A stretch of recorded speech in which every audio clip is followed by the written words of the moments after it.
Salut, c'est les bibliothécaires de Duras. On vient de parler du prix Lire dans le 20e. Tu connais ? C'est un prix roman jeunesse proposé par les bibliothécaires du quartier. Il y a 2 sélections de 5 romans.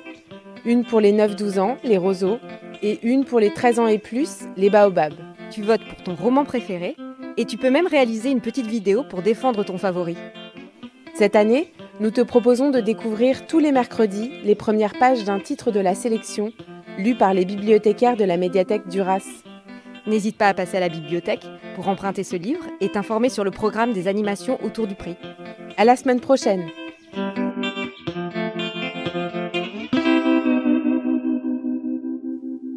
Nnedi Okorafor, Akatawitch. Prologue. La bougie. J'ai toujours été fascinée par les bougies. Fixer leur flamme m'apaise. Ici, au Nigeria, la PHC coupe tout le temps le courant. Alors je garde des bougies dans ma chambre, au cas où. La PHC, c'est la société qui distribue l'électricité au Nigeria, la Power Holding Company. Mais comme les gens du coin le disent si bien, c'est plutôt « préparez-vous aux habituelles coupures ». Quand on habitait Chicago, on avait la National Grid, et le courant fonctionnait toujours. Ici, non, pas encore. Peut-être un jour. Une nuit, alors que le courant venait encore de sauter, j'ai allumé une bougie, comme je le fais toujours. Et comme toujours, je me suis assise par terre et j'ai simplement scruté la flamme. C'était un gros cierge blanc, de ceux qu'on trouve dans les églises. Je me suis allongée sur le ventre et je l'ai fixé intensément, sans ciller. La flamme était orange, on aurait dit l'abdomen d'une luciole. C'était beau et relaxant, jusqu'à ce qu'elle se mette à vaciller. Là, j'ai cru voir quelque chose. Quelque chose de grave, quelque chose d'important, quelque chose de terrifiant. Je me suis rapprochée. La flamme tremblotait. Je me suis encore approchée. Elle n'était plus qu'à 2 centimètres de mes yeux. J'apercevais quelque chose, oui, encore plus près.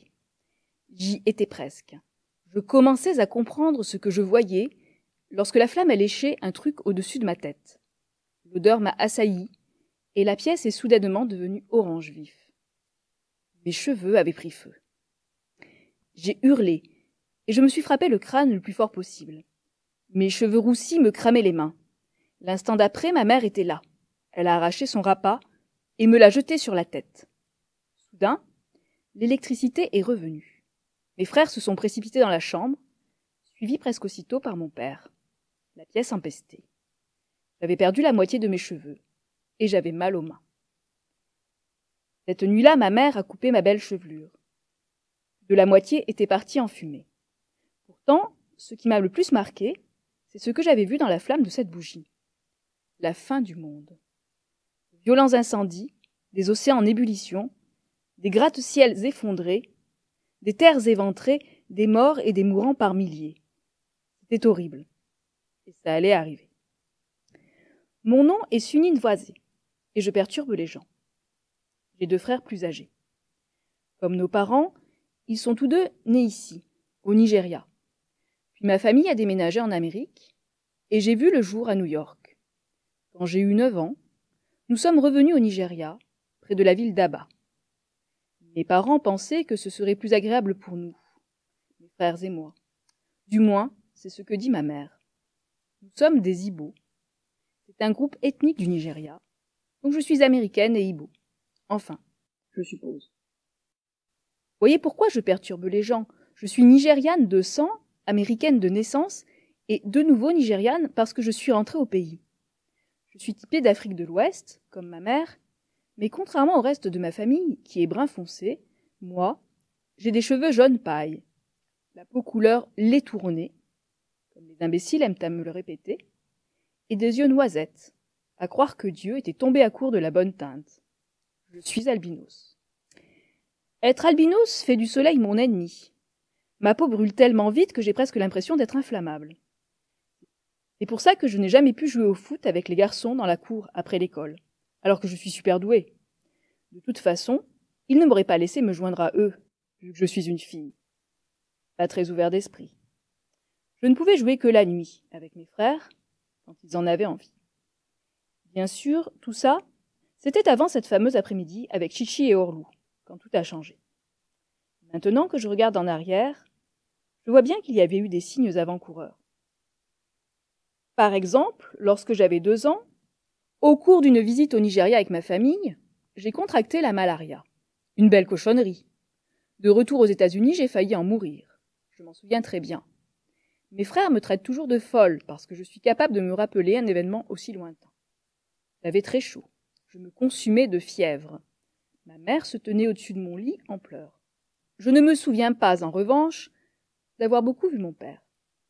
Mes frères entraient de temps à autre me caresser le front ou m'embrasser sur la joue. Je suis restée comme ça pendant des jours. Et puis une lumière m'est apparue, une sorte de petite flamme jaune ou de petit soleil qui riait. Elle diffusait une douce chaleur, comme un bain qu'on aurait laissé tiédir quelques minutes. Peut-être est-ce pour cette raison que j'aime tant les bougies. La lumière a flotté juste au-dessus de moi un long moment. Je crois qu'elle veillait sur moi. Parfois les moustiques fonçaient dessus et finissaient gris. Elle avait sans doute décidé que mon heure n'était pas encore venue, car elle a finalement disparu, et j'ai guéri. Donc, ce n'est pas comme si des choses bizarres ne m'étaient pas déjà arrivées. Je savais que je ressemblais à un fantôme avec ma peau presque transparente. D'ailleurs, j'étais douée pour me faire aussi discrète qu'un fantôme. Petite, quand mon père était au salon à siroter sa bière et à lire son journal, je me faufilais en douce. J'étais capable de me déplacer comme un moustique, quand je le voulais. Pas les Américains qui te bourdonnent dans les oreilles, non, les Nigérians qui sont silencieux comme la mort. Je m'approchais furtivement, je me plantais à côté de lui et j'attendais. Sa capacité à ne pas me voir était impressionnante. Je restais juste là, à patienter, un grand sourire aux lèvres. Quand enfin, il jetait un coup d'œil en biais et qu'il m'apercevait, il sautait presque au plafond. « Idiote, idiote de fille !» sifflait-il entre ses dents. Je l'avais vraiment effrayé. Et parce qu'il voulait me blesser, car il savait que je savais qu'il avait eu peur. Parfois, je détestais mon père. Parfois, je sentais que c'était lui qui me détestait. Je ne pouvais pas lutter contre le fait que je n'étais pas le fils qu'il aurait voulu, ni la jolie fille qu'il aurait pu éventuellement tolérer. Mais je ne pouvais pas ignorer ce que j'avais vu dans la flamme de cette bougie. Je ne pouvais pas empêcher mon destin de s'accomplir.